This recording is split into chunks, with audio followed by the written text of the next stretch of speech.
Brilliance Audio presents the unabridged recording of the Quaker Café by Brenda Bevan Remmes, performed by Bahni Turpin.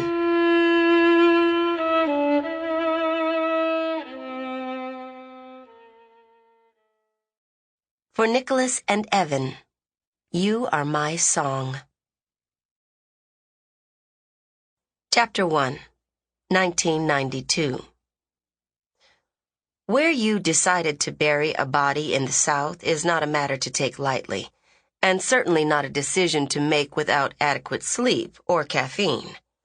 The long-term ramifications could turn into a disaster.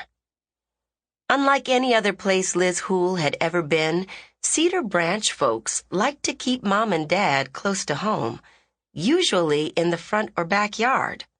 She tried to discuss this oddity with her husband once. Why does your family put graves in the backyard? What? He'd looked at her blankly. I don't understand why your family put a cemetery in the yard. He seemed confused. To bury people. Why else? She trudged on. Why not behind the Quaker meeting house? Because it's a family cemetery. If we buried family behind the Quaker meeting house, they wouldn't be in a family cemetery. Liz didn't feel like she was making much progress. But what if someone should decide to sell the family home?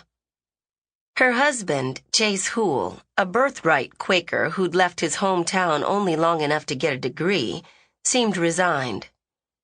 It's just not something we want to think about. Liz let it drop. 12 years earlier, when Chase's sister, Sophie, lost a child only days after birth, a decision had to be made about where the grave should be. Since the unfortunate death came out of sequence with normal expected deaths, an endless procession ensued back and forth to the family plot to decide exactly where each person would be buried so that the generational lines were clear.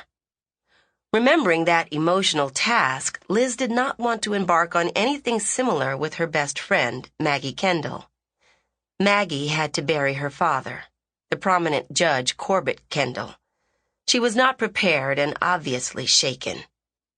100 yards behind the Kendall plantation home, known as Cottonwoods, the family plot sat inside a perimeter of a dozen or more peacock. Sample complete. Ready to continue?